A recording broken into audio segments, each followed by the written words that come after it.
we're going to bring you some news that is coming out of Manchester United. Now, Simon, have a listen to this. With everything that has gone on this week regarding Super League and botched Super League, etc., let's hear what Alex Crook's got to tell us. My talkSPORT colleague. Alex, good morning. What have you got? Good morning, Jim. Good morning, Simon. Never a dull moment with this Super League fallout. We know that a group of anti-Glazer protesters have been outside the Manchester United training ground this morning. They were trying to block off the entrance to their training ground at Carrington. I now have a statement from Manchester United that says at approximately 9 o'clock this morning, a group gained access to the club training ground. The manager and others spoke to them.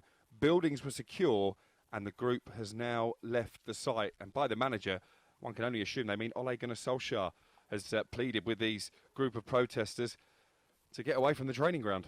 Wow, so they and you can confirm they gained access to the training ground. They got in and Ollie spoke to them.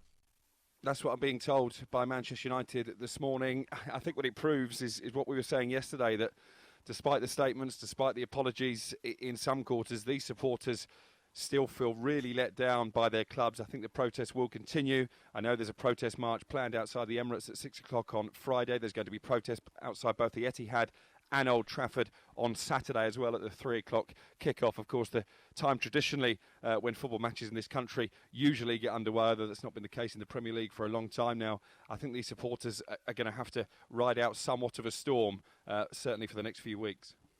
Alex, for the moment, thank you very much indeed for that. So, a group of so-called Manchester United fans got to the training ground. It's a bit strong. Got in, and Ollie spoke to them. I mean, Simon, where is this going? Well, it's a bit strong. I mean, and the media need to take some responsibility for making sure that the message to calm down. The fans have done what they needed to have done.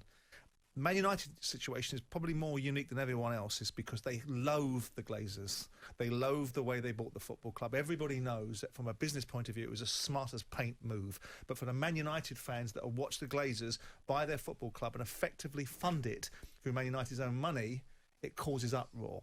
And of course, you've got a team that hasn't won anything, any great significance, i.e. the Premier League in 8 years.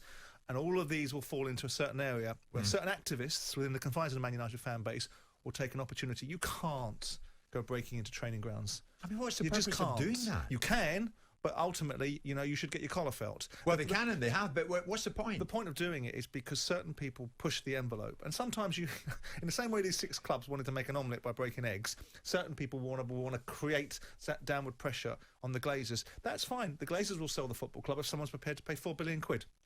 Okay, no one's prepared to pay £4 billion. You're stuck with them. Yeah, and I don't think this is productive. I don't see the point of it. The object of the aim was to get these 6 rogues to concentrate their mind on the reality of the greater responsibility.